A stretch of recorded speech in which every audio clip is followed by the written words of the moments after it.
Lorsqu'on aborde le concept de l'éducation pour l'inclusion, il faudrait considérer les points suivants.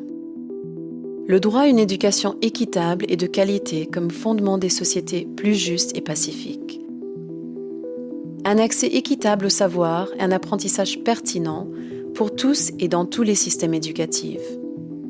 Comprendre, respecter et répondre aux diversités culturelles, sociales et individuelles. For us, education for inclusion is education for all. That means we cannot exclude any category. It means we must look after everyone, whatever category they belong to. For me, inclusion is trying to ensure the right to education for all children. You know, in the Convention on the Rights of the Child, there is a basic principle, which is non-discrimination. And so as not to discriminate amongst children, we must promote opportunity for all children, whatever their origin or their capability to be in the educational system, and ensure that their right to education is assured. We are a caring and humane society, and in order to achieve that characteristic and attribute, we have to ensure that our education is aligned in such a way that we are inclusive in whatever we do. The former industrial heartland of Northern England, today the capital of English football and pop music. Manchester has in recent years become Europe's main university city, with the largest concentration of students from throughout the Union. A lesser-known fact, Manchester is also one of the epicentres of what we call inclusive education. We are at the St Paul's School, the flagship for this Education for All project. Mel Ainscough, researcher at the University of Manchester, is an advocate of this kind of teaching. He plays a large part in the development of the curriculum at this primary school. What we see in a school like this is a strong emphasis on people working together. Teachers working with teachers and support staff, schools working with communities and parents, the involvement of other services, and critically, the importance of child-to-child support. Students helping each other. In this school, there is a fundamental emphasis on working and learning in a team. Here, the students are from highly varied social backgrounds and come from over 30 different countries. Furthermore, at St Paul's, all religions are taught. This doesn't prevent the students from working in teams. In this maths class, for example, the children work in real partnership, but the one who is more advanced takes the place of the teacher. The results are remarkable. The result is twofold. Obviously, the one child is learning in a more intimate way than in a large group, but also it's good for the confidence of the child who's taking the role of the teacher. Eunice has regained his self-confidence since attending St Paul's. Previously, this 10-year-old, who is paralysed from the waist down, was in a school for disabled children. Today, he is a student like the others. He's even what we call here a buddy, a student who assists their teachers. In this school, he feels so well at home that he can forget his disability. Well, really, it's obviously you can see him in a wheelchair, but you don't really know what to know about that. A buddy is a person that helps the teachers, because teachers can't do all the jobs. So like taking the cups that Dominic does, and like cleaning the teacher's room because it's been a bit dirty and they have to really go and print out some work and stuff. Like you feel a bit happy because you're helping the teachers at least, and all the teachers would be running around and they'll be really stressed all the time.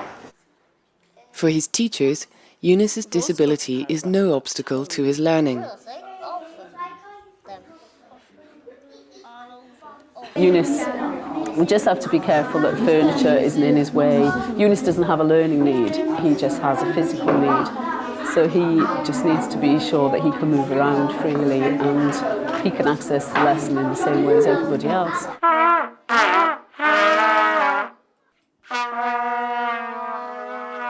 When I'm older, I want to help children with disabilities and stuff, because you learn about them, not just about yourself as well.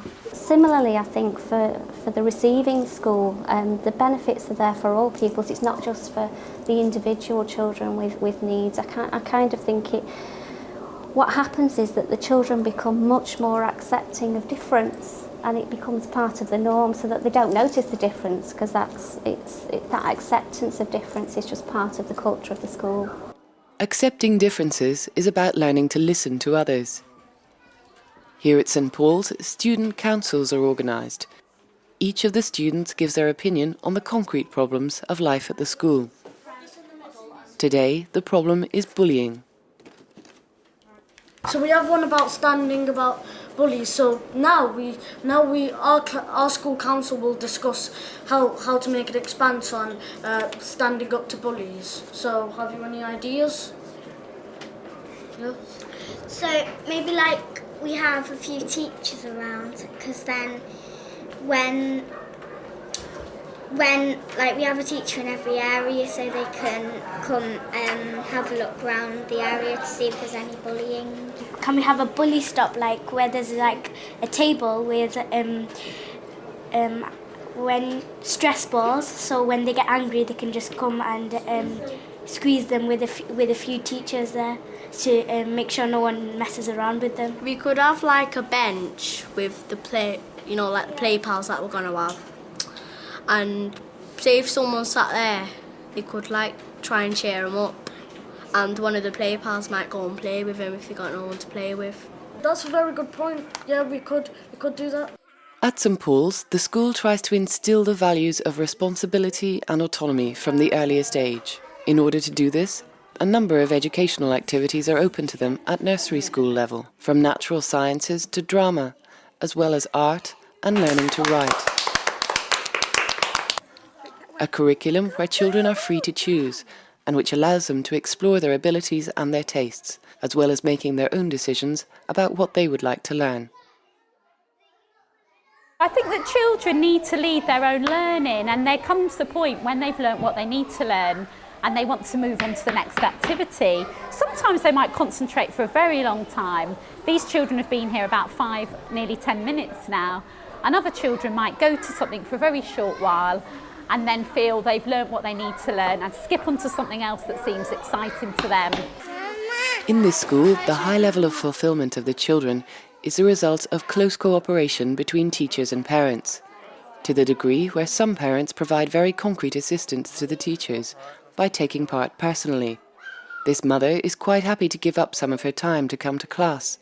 The objective is to observe, dialogue and learn in order to reproduce some of the teaching techniques at home. If you have children here, or children in any school, at least you can take it home and you kind of know how to teach them, and you know what's being taught, and you see how much they learn. You know, I look at my boys and see the improvement they've made since they've started, and it's brilliant, and I enjoy it as well. The great challenge today is to create an educational system which includes all children, whatever their social, religious or physical difference.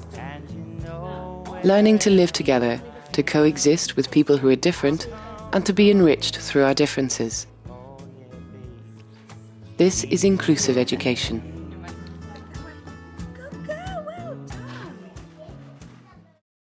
Basically, you're all different, but you're all special in your own way.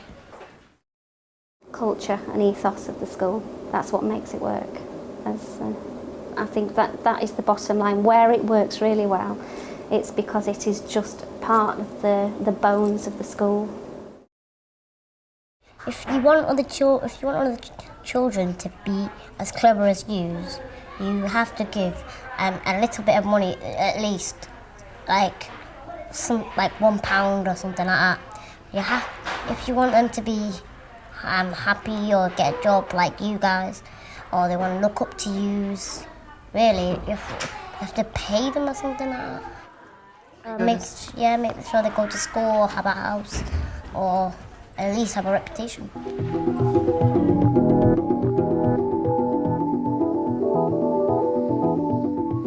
Afin de faire progresser ce domaine, nous avons besoin des éléments suivants. Une réflexion sur la conception élargie de l'éducation pour l'inclusion, conduisant à des sociétés inclusives. Promouvoir la tolérance et inciter à la prise de conscience. Promouvoir des changements éducatifs et curriculaires pour progresser dans la réalisation des objectifs de l'EPT.